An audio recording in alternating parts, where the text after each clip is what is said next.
At least it's turning into a beautiful day.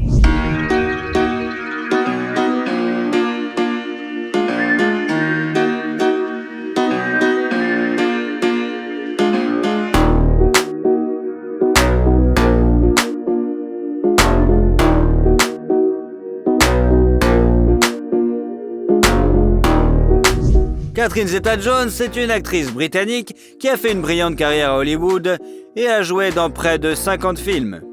Elle a été nommée aux Oscars et aux Golden Globes. Elle a également été décorée de l'Ordre de l'Empire britannique pour son travail au cinéma des mains de Charles lui-même. Notre vidéo d'aujourd'hui est consacrée à cette femme magnifique et forte. Mix Show présente. Comment vit Catherine Zeta-Jones et combien elle gagne? Catherine Zeta-Jones est née au Pays de Galles le 25 septembre 1969. Le préfixe Zeta ne fait pas partie de son nom de famille. Il s'agissait à l'origine de son deuxième prénom, donné en l'honneur de sa grand-mère maternelle. Selon une légende familiale, la mère de cette grand-mère serait arrivée au Royaume-Uni en provenance d'Irlande sur un bateau appelé Zeta et aurait donné ce nom à sa fille. Lorsque la jeune fille a commencé sa carrière d'actrice, elle a décidé d'inclure son deuxième prénom dans son nom de scène afin de se démarquer des autres Catherine Jones. Son père, David James Jones, d'origine galloise, travaillait dans une boulangerie en tant que boulanger et caissier pour nourrir sa famille nombreuse. Outre la petite Catherine, ils avaient 2 fils. La famille était pauvre et vivait dans un quartier défavorisé de la ville côtière galloise de Swansea. La mère, Patricia, était serveuse, ce qui les aidait à joindre les 2 bouts. Cela a duré jusqu'aux années 80, lorsque la famille est soudainement devenue riche. Les parents ont acheté un billet de loterie qui leur a rapporté 100 000 livres, ce qui leur a permis non seulement d'acheter leur propre pâtisserie et une maison décente dans un bon quartier de Swansea, mais aussi de payer un studio de danse à leur fille, ce dont elle rêvait. Il a été noté que personne dans la famille, à l'exception de Catherine, ne s'intéressait à l'art. Très jeune, elle a frôlé la mort à cause d'une maladie. C'est pourquoi elle a été élevée comme une princesse entourée d'intentions. D'ailleurs, la petite cicatrice qu'elle porte au cou est le résultat de l'opération de la trachée qui lui a sauvé la vie. Cependant, la jeune fille n'a pas grandi gâtée. Frappant les autres par sa discipline, à l'âge de 4 ans, Catherine dansait pendant les vacances et chantait dans la chorale de l'église locale où tous ceux qui la voyaient lui prédisaient un grand avenir d'actrice. Dès l'âge de 7 ans, elle se lance dans la chorégraphie avec un dévouement total, s'imposant un emploi du temps strict pour toute la semaine. 3 ans plus tard, Jones brillait déjà sur la scène du théâtre de la ville. Et 4 ans plus tard, elle réussit à passer le casting pour la production de The Pajama Games. C'est son premier rôle sérieux. Une fois la tournée terminée, la jeune actrice quitte l'école sans avoir obtenu le baccalauréat et se rend à Londres. Elle y passe toutes sortes de castings, ne manquant pas une seule occasion d'accéder au grand écran. À cette époque, elle entretient une relation passionnée avec le célèbre présentateur de télévision John Leslie. Catherine est tellement séduite par le charmant écossais qu'elle envisage de passer toute sa vie avec lui. Hélas, sa personnalité s'avère trop difficile. La future star a souffert des crises de jalousie de la part de son compagnon, ce qui a finalement conduit à la rupture. En ce qui concerne sa carrière d'actrice, Catherine a d'abord eu peu de chance. Elle n'a été choisie que comme deuxième doublure de l'actrice principale de la comédie musicale 42 Street. L'année 1990 a été plus fructueuse pour elle, puisqu'elle a été choisie pour jouer le rôle de Scheherazade dans le film Les Mille et une nuits. La jeune beauté talentueuse est immédiatement remarquée, et 1 an plus tard, elle obtient un rôle dans la série The Darling Birds of May.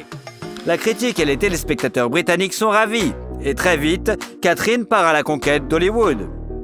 Elle a immédiatement eu l'occasion de jouer dans un épisode de la série télévisée de George Lucas, The Young Indiana Jones Chronicles, ce qui a donné un coup de fouet à sa carrière à Hollywood. La légende veut que son rôle de danseuse Maya ait tellement impressionné Steven Spielberg qu'il a conseillé de l'inviter à jouer le rôle de la bien-aimée de Zorro. Selon une autre histoire, Spielberg aurait remarqué l'artiste en regardant la mini-série Titanic, sortie en 1996. Entre-temps, Catherine a joué dans plusieurs téléfilms, dont Christophe Colomb, The Discovery, Splitting Hairs, The Return of the Native et Catherine the Great, ainsi que dans la mini-série The Cinder Path.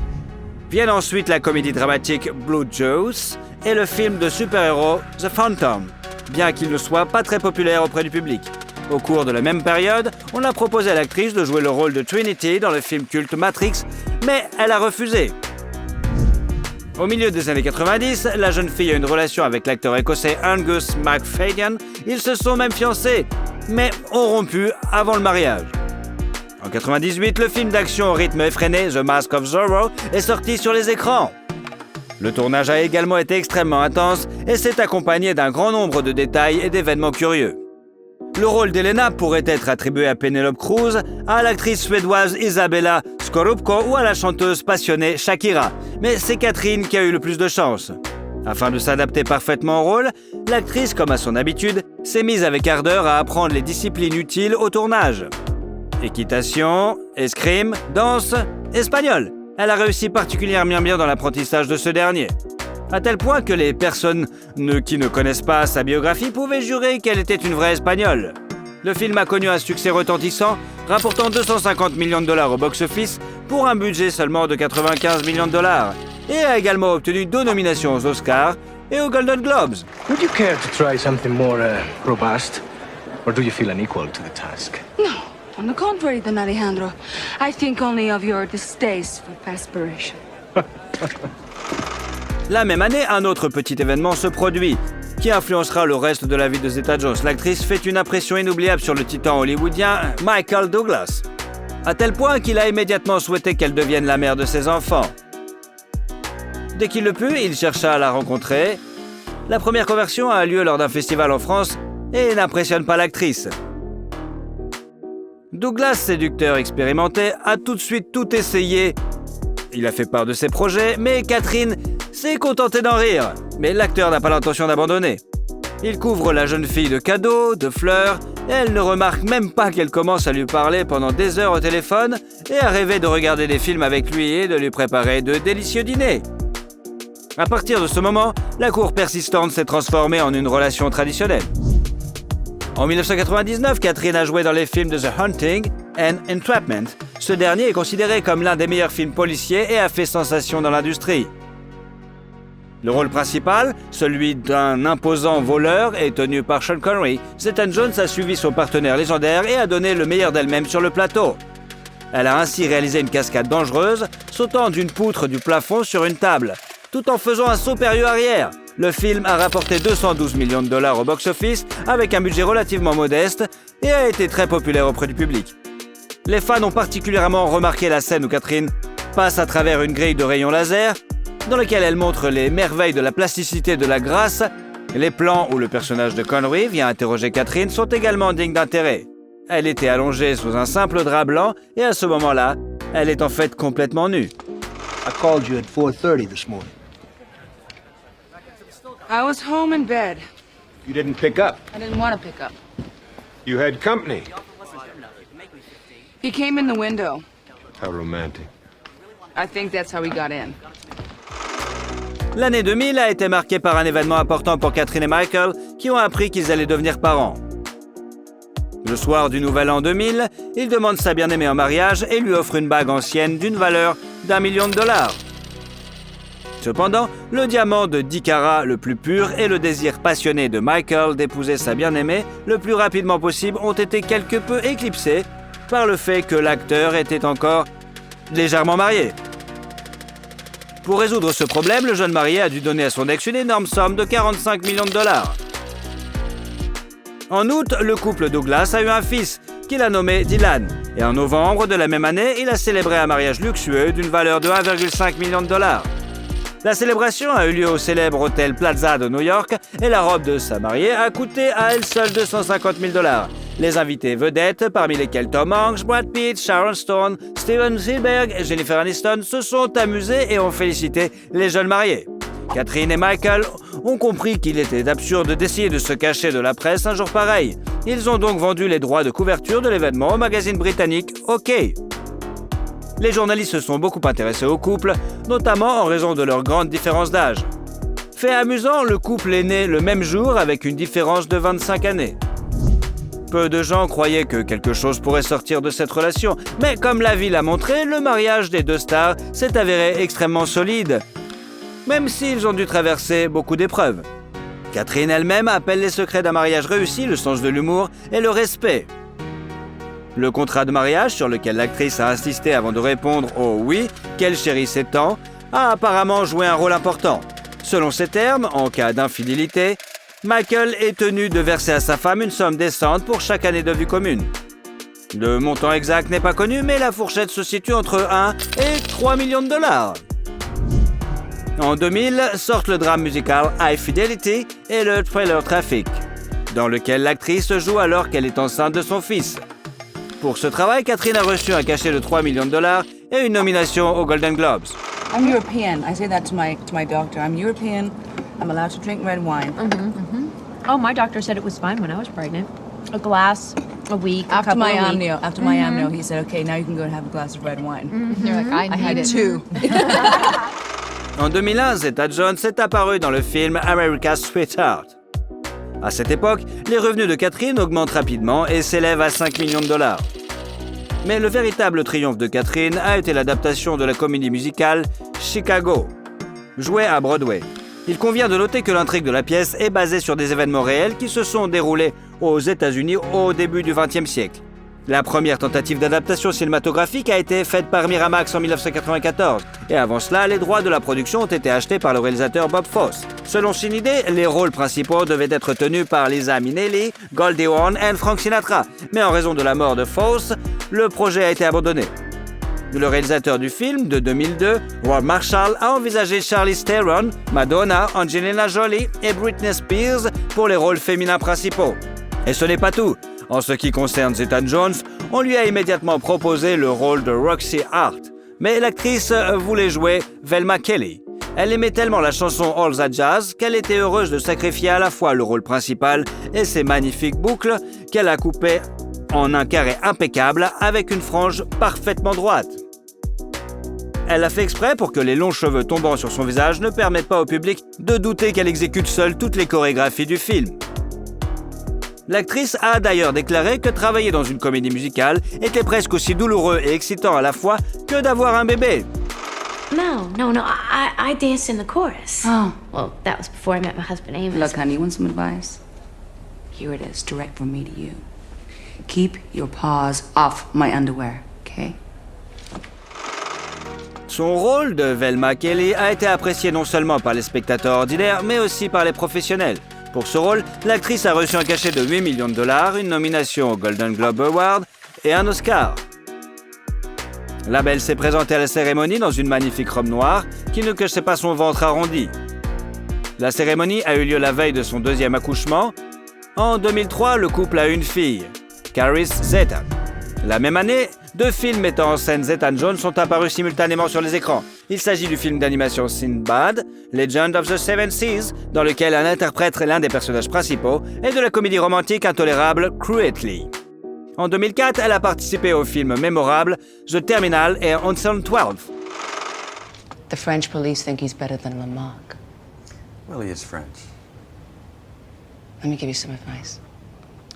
Find out how you offended him. Apologize. Beg for mercy. L'année suivante, la suite du film sur le fringant justicier est sortie. Catherine a reçu 10 millions de dollars pour la légende de Zorro. Mais dans l'ensemble, le film n'a pas fait bonne impression. Il a reçu des critiques négatives, bien qu'il ait rapporté 142 millions de dollars au box-office. I cannot believe it. I cannot believe I fell for it. Husband promises to quit, gullible wife believes him. How could I be so stupid? En 2007, 2 autres films sont sortis.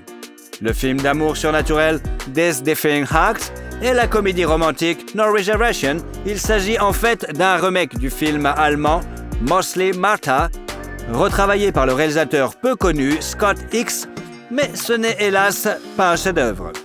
L'actrice a pourtant fait de gros efforts et a même travaillé incognito comme serveuse dans un restaurant italien, où les visiteurs s'émerveillaient de la ressemblance de l'employé avec la célébrité. Nick is an excellent. I know nothing about him. I have no idea what Give me some credit. He was a sous chef at Il Treviso. Italian? You bring a sous chef from an Italian restaurant, and I'm the one in therapy?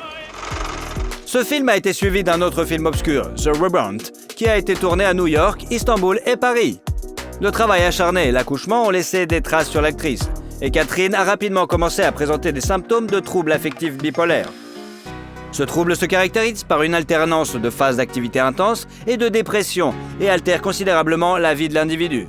Son époux vedette commence à se lasser de cet état de fait, mais voilà que, comme un coup de tonnerre venu d'un ciel dégagé, la nouvelle de sa propre maladie tombe. En 2010, les médecins ont diagnostiqué chez Michael une terrible maladie, un cancer du larynx. Tout cela s'est produit alors que Cameron, le premier fils de Douglas, a été arrêté, accusé de trafic de drogue et condamné à 5 ans de prison. Catherine change alors immédiatement de métier et consacre toute son énergie à aider son époux bien-aimé. Un an plus tard, Michael Douglas a annoncé publiquement qu'il avait vaincu le cancer et qu'il avait repris le chemin des tournages. Catherine plonge elle aussi dans les profondeurs familières du cinéma. En 2 ans, elle réussit à apparaître dans 6 films. Lay the Favorite, Rock of Ages, Playing for Keeps, Broken City, Side Effect and Rent 2. How are things? Yeah, Frank, how are things? Sarah? This is Katja. Yeah, hi. I need to speak with you. Et c'est à ce moment-là que la maladie de l'actrice réapparaît dans sa vie et celle de Michael avec une vigueur renouvelée. Cette fois, Douglas a perdu son sang-froid. Il a déclaré qu'en raison de la dépression à laquelle sa femme était sujette, il était impossible de vivre avec elle.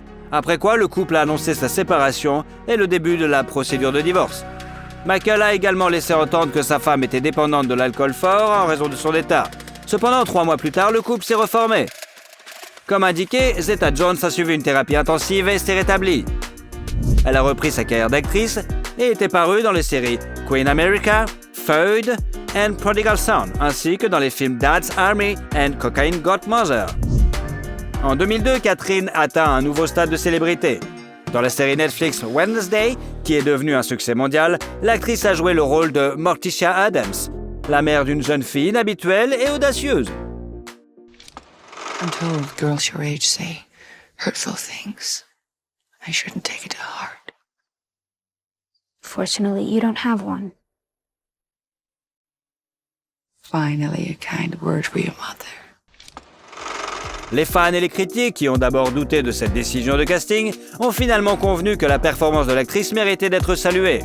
Le duo entre Catherine et l'acteur portoricain Luis Guzman, qui incarne son mari dans la série, était particulièrement délicieux. Malgré une interruption de travail importante et les problèmes, Catherine est restée en bonne forme. Les téléspectateurs peuvent désormais la voir dans la série de Disney National Treasure, Edge of History.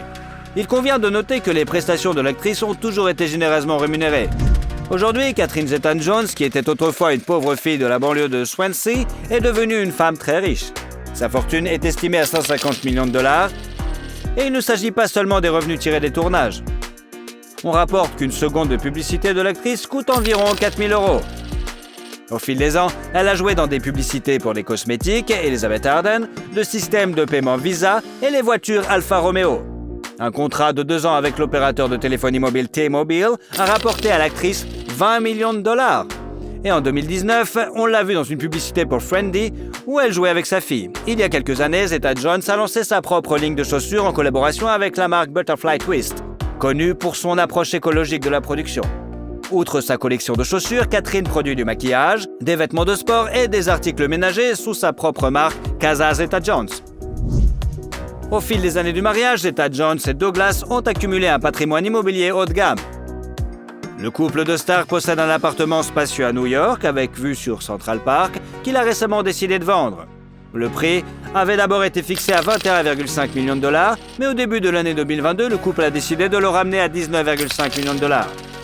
Les acheteurs potentiels disposeront d'un penthouse de luxe avec 4 chambres à coucher, un salon spacieux et un dressing, réalisé dans un style classique. Apparemment, en 2019, la famille allait procéder à une rotation de la propriété. Ils ont vendu à 12 hectares de terrain dans le comté de Westchester, à New York, qu'ils avaient acheté en 2015 pour 11 millions de dollars. Ils ont réussi à doubler le prix. La même année, ils ont acheté une maison dans le même état d'une valeur de 4,5 millions de dollars. Toujours en 2019, une villa de style anglais aux Bermudes d'une valeur de 10,6 millions de dollars a été mise en vente. Mais la vente n'a finalement pas eu lieu et le lot a été retiré de la vente aux enchères. Catherine et Michael ont passé beaucoup de temps dans cette maison après le mariage, si bien que leurs enfants n'ont pas soupçonné au début qu'ils grandissaient dans une famille de célébrités hollywoodiennes. Le couple possède également une villa blanche comme neige, cachée dans une végétation luxuriante à Majorque, en Espagne, qui a attiré la noblesse européenne du 19e siècle. La maison de 10 chambres est décorée avec beaucoup d'amour. Son design est de bon goût et discrètement luxueux. Une grande partie de la décoration intérieure et du mobilier a été choisie directement par les propriétaires.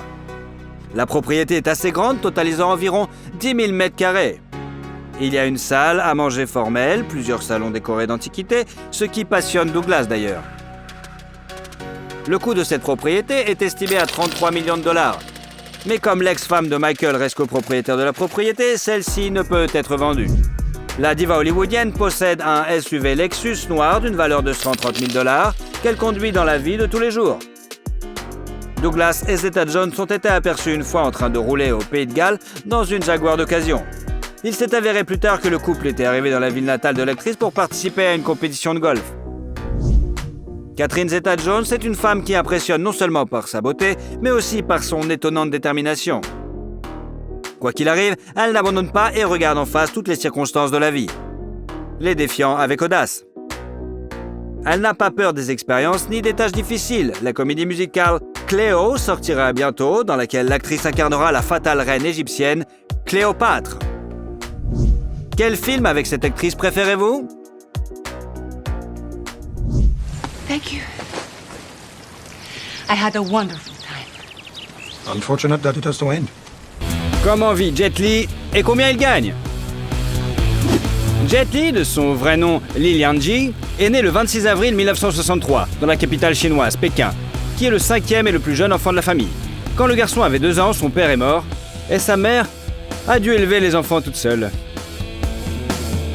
Enfant, Li avait un tempérament calme et un comportement exemplaire. La mère ne permettait pas à son plus jeune fils de nager, de faire du vélo ou de tout ce qui pouvait théoriquement causer des blessures. Et Li l'a écouté et n'a même pas essayé de la tromper. Le futur acteur est entré à l'école dès l'âge de 8 ans et avait 1 an de plus que ses camarades de classe. Les enseignants aimaient le garçon car il était honnête et humble. Il a même été autorisé à participer à l'exercice physique quotidien. Le petit Lianji s'est levé devant tous les élèves et a décompté le rythme d'un air sérieux. L'été suivant, sa première année d'école, il a été envoyé avec ses camarades de classe dans un camp sportif à Pékin. Étant un élève assidu, il a suivi avec assiduité les instructions de l'entraîneur. Ce qui l'a étonné, Li est le seul de ses pairs à qui son entraîneur a proposé de poursuivre l'entraînement même après la pause estivale. Le garçon a donc commencé à pratiquer non seulement les techniques physiques de Wushu, mais aussi les pratiques spirituelles de cet art martial. L'entraîneur avait de grands espoirs pour son élève et a même aidé sa famille pauvre à se nourrir afin que le jeune corps de Li puisse se développer pleinement. À l'âge de 9 ans, Lianji se préparait à sa première compétition hors de Pékin et se réjouissait de voyager en train. Sa mère, en revanche, était terrifiée à l'idée que son enfant soit si loin de chez elle. Li était presque obligé de rester, mais il ne pouvait plus se retirer. Lors de cette performance, le garçon a été reconnu comme le meilleur et lorsqu'il est entré chez lui, il a été dispensé de sa scolarité normale et transféré dans une école de sport. À cette époque, les coupures de courant étaient fréquentes à Pékin. Mais il n'y avait pour le dissuader rien pour s'entraîner. Au cours de l'une de ses séances, dans le noir, Li s'est blessé à la jambe mais n'a pas osé en parler à qui que ce soit. Avec une jambe enflée, il s'est entraîné avec les autres pendant 2 jours jusqu'à ce que l'on découvre qu'il s'agissait d'une fracture. Mais même à ce moment-là, le garçon n'a pas été libéré de la classe. Pendant que l'os guérissait, il s'est entraîné à donner des coups de poing avec ses mains. En 1974, à l'âge de 11 ans, Li se rend aux États-Unis avec l'équipe nationale chinoise. Là, le jeune athlète réalise de brillantes performances et est repéré par le président des États-Unis, Richard Nixon. Nixon a été tellement inspiré par l'entraînement au combat de Li qu'il lui a demandé en plaisantant de devenir son garde du corps lorsque Jet serait grand. Mais celui-ci a répondu à un conte de fées. « Je ne veux pas protéger une seule personne, je protégerai des millions de compatriotes !» Mais malgré sa rencontre avec le président des États-Unis, Li considère que le principal réussite de son voyage historique est le changement de ses perspectives et de son attitude envers le peuple américain. Le garçon a compris que les gens ordinaires aux États-Unis sont amicaux et ne veulent pas faire de mal au peuple chinois. Li n'a pas oublié sa mère aux États-Unis. Il lui a acheté une montre suisse avec l'argent de poche qu'il a reçu là-bas. De retour dans son pays, le jeune sportif a continué à participer à des événements sportifs et à conquérir de nouveaux sommets. Concourant contre des athlètes qui avaient 20, 30 ans de plus que lui, le garçon de 12 ans a souvent dû faire contre tous les grands. Au cours des 4 années suivantes, Li a parcouru la moitié du monde avec d'autres athlètes chinois pour faire des démonstrations de mouvements de Wushu. Li a cherché à populariser le Wushu dans tous les pays. Et il a réussi. Entre 1975 et 1979, il est devenu 5 fois champion de Chine de Wushu. Ses prouesses athlétiques l'ont aidé à développer son talent d'acteur. Un jour, Jiang Qingyang, un réalisateur de films, l'a repéré lors d'une compétition. Il a été inspiré par l'idée de transformer le combattant en un second Bruce Lee. C'était Bruce Lee qui était l'idole de Li Lianjie quand il était enfant. Son premier long métrage est Shaolin Temple, qui raconte l'histoire d'un orphelin élevé dans un monastère par des moines Shaolin. Le film est sorti en 1982 et a connu un succès retentissant. Les réalisateurs n'ont pas hésité à faire une suite en 1984. Shaolin Temple 2, Children of Shaolin. Et en 1985, le troisième et dernier volet, Shaolin Temple 3, Shaolin Martial Art, est sorti. Il était en fait surnommé Jet, après son rôle dans la trilogie Shaolin. Pendant le tournage des films sur Shaolin, l'acteur en herbe a eu conflit avec le réalisateur. Après quoi, Jet a décidé de tourner et de jouer dans ses films de manière indépendante. Mais n'ayant jamais vécu cela auparavant, Jet Li a dû faire face à une série de revers. Sa première et dernière œuvre en tant que réalisateur, Born to Defend, sortie en 1986, échoue lamentablement au box-office. De plus, l'acteur s'est blessé au dos pendant le tournage. En plus, sa tentative d'obtenir la citoyenneté américaine a échoué plusieurs fois. L'acteur a commencé à accorder plus d'attention à sa vie personnelle et a fondé une famille. En 1987, Jet a épousé l'athlète Wang Qiang, qui était membre de l'équipe de Wushu de Pékin, et a également joué avec lui dans le film Shaolin Temple. Ils se sont mariés et ont 2 filles, Si et Tammy, mais ont divorcé 3 ans plus tard. En 1989, il a sorti le film d'action Dragon Battle, et en 1991, le monde a vu un autre grand film avec Jet Li, dont il était une fois en Chine, qui a été suivi de 2 suites dans les 2 années suivantes.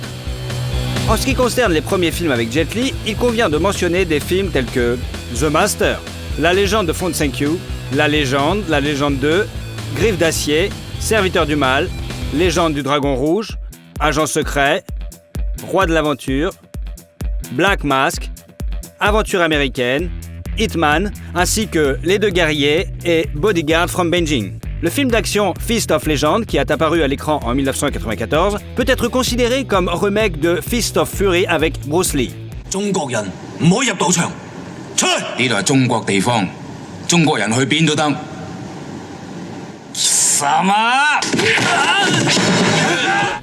Une image de Meldon en 1995 a rappelé aux téléspectateurs son intrigue. Le réalisateur du film, après s'être brouillé avec le célèbre Jackie Chan, a décidé d'en faire une parodie, se moquant ouvertement de l'acteur et de sa famille. En 1998, après avoir conquis le public en Asie, en Europe et en Amérique, Jet Li fait ses débuts à Hollywood dans la super-production L'Arme Fatale 4.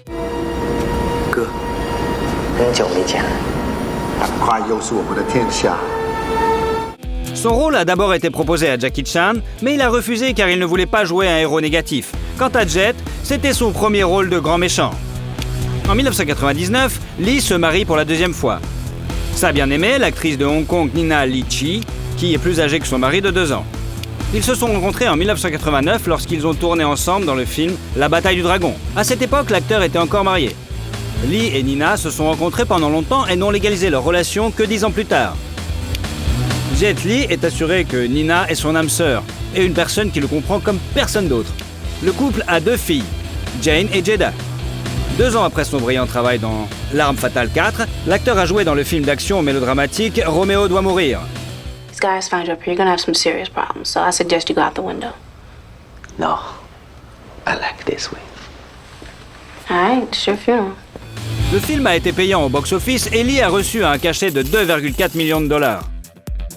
Un autre attrait important de Jet est son amour et son attention sans fin pour sa famille. Afin d'être aux côtés de sa femme dans les derniers mois de sa grossesse, il a refusé le rôle dans le film Baiser mortel du dragon. En dehors de ce film, l'acteur a refusé de jouer dans The Matrix.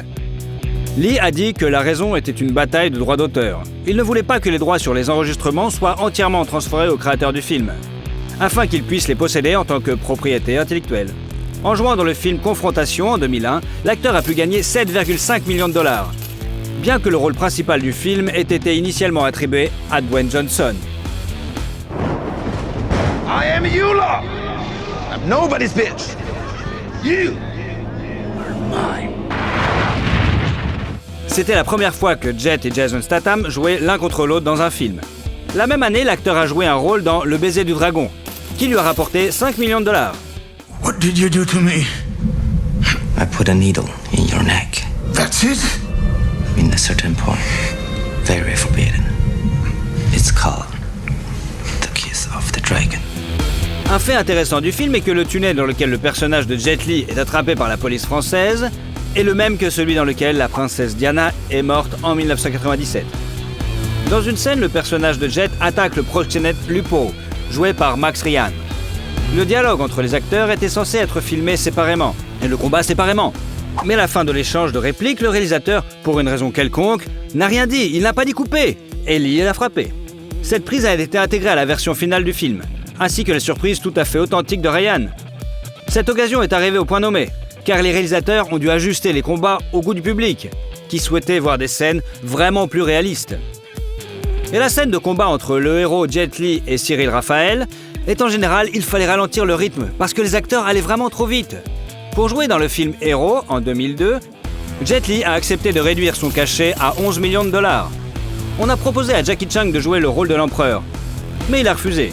Il s'agissait du film chinois le plus cher au moment de sa sortie. En 2003, un autre film d'action avec Jet Li est sorti, Un pied dans la tombe. En 2004, les médias ont annoncé la mort du grand acteur et athlète. Il s'est avéré qu'il était en vacances avec sa famille aux Maldives au moment du tsunami. Heureusement, l'information sur la mort n'était qu'une rumeur. Jet a survécu, se blessant seulement la jambe en sauvant sa fille. Après l'accident, l'acteur passe la plupart de son temps avec sa femme et ses enfants. En 2005, Luc Besson a écrit le scénario de Danny the Dog, juste pour Jet Li. Fucking asshole!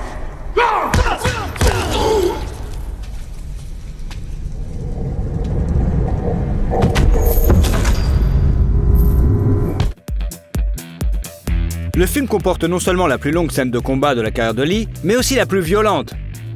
Le film suivant dans lequel l'acteur a joué était Fearless.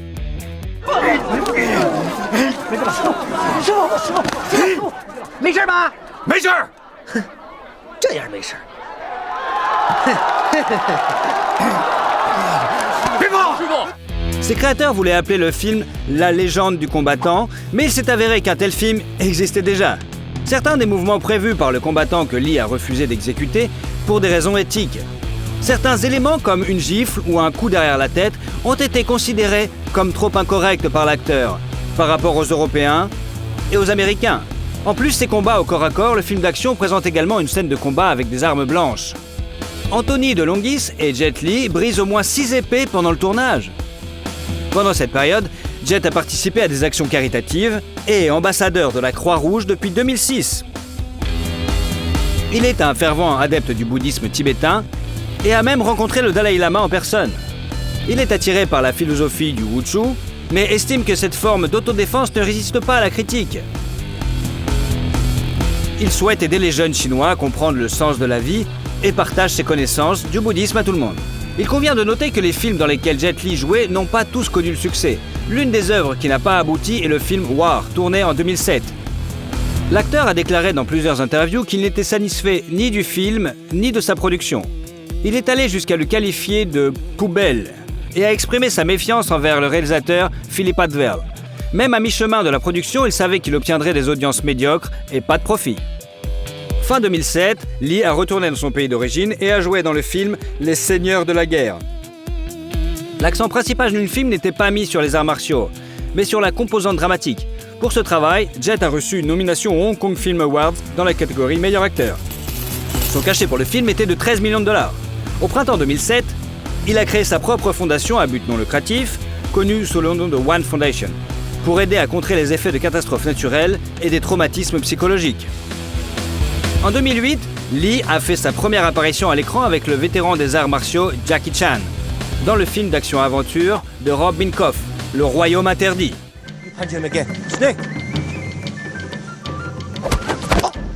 It's not right for snake. Perhaps eagle.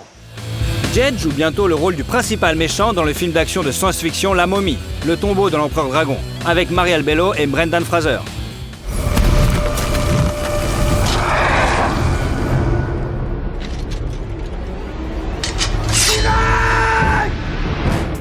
Après une longue période de travail aux États-Unis, l'acteur a pu obtenir la nationalité américaine.